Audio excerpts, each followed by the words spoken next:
Assalamualaikum warahmatullahi wabarakatuh. Perkenalkan, saya Endang Lestari dari kelas 12 Farmasi SMK Negeri 2 Tanjung Raya.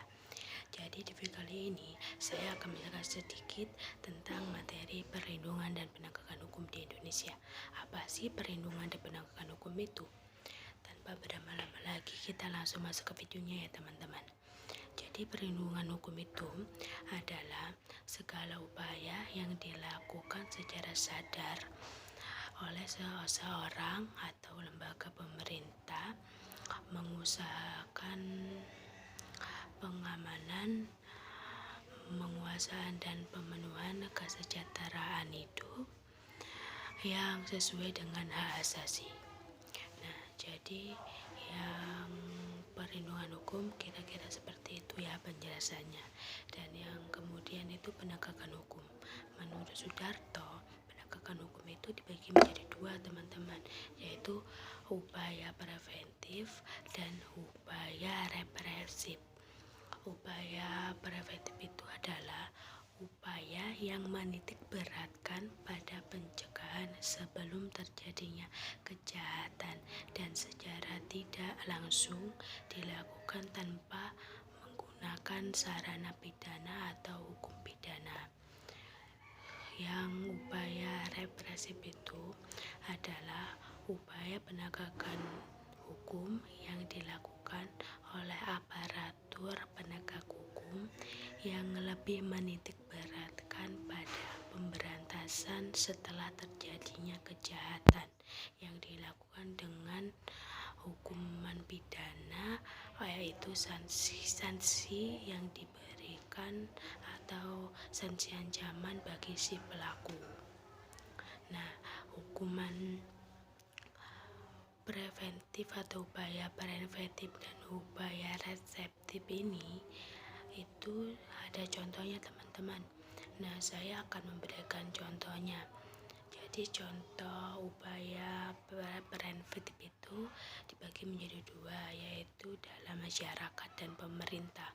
Nah, dalam masyarakat itu contohnya mentaati, dan dalam pemerintah itu contohnya membuat aturan-aturan yang tegas dan mensosialisasikan. Nah, yang upaya represif ini di masyarakat itu contohnya berani bertanggung jawab ya teman-teman. Yang pemerintah itu contohnya memberi sanksi berupa denda atau hukuman penjara. Nah, jadi di sini saya akan menjelaskan juga kondisi apa yang terjadi apabila perlindungan dan penegakan hukum dapat dilaksanakan dengan baik, yaitu satu, ada terciptanya supremasi hukum teman-teman, dan yang kedua itu tegaknya keadilan dalam bermasyarakat, yang ketiga menjamin masyarakat yang tertib. Nah, faktor yang memengaruhi perlindungan dan penegakan hukum itu ada apa aja sih? Nah, di sini saya akan menjelaskan ya teman-teman.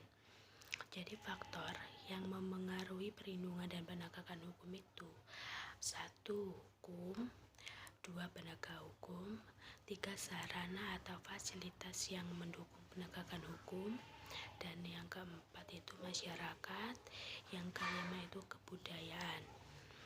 Nah, di sini juga saya akan menjelaskan pentingnya perlindungan dan penegakan hukum teman-teman.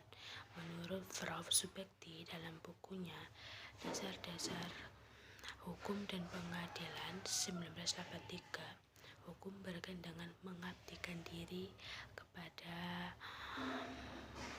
tujuan negara yang pokoknya adalah untuk menandatangkan kemakmuran dan kebahagiaan kepada rakyatnya. Nah, terus di Indonesia salah satu contoh perlindungan hukum adalah perlindungan hukum terhadap konsumen yang diatur dalam Undang-Undang Nomor 8 Tahun 1999 tentang perlindungan konsumen. Selain perlindungan hukum terhadap konsumen, perlindungan hukum terhadap konsumen terdapat pula perlindungan hukum yang diberikan pada hak atas kekayaan pada intelektual atau haki. Nah, jadi sekian video penjelasan dari saya. Kurang lebihnya saya mohon maaf. Saya akhiri. Wassalamualaikum warahmatullahi wabarakatuh.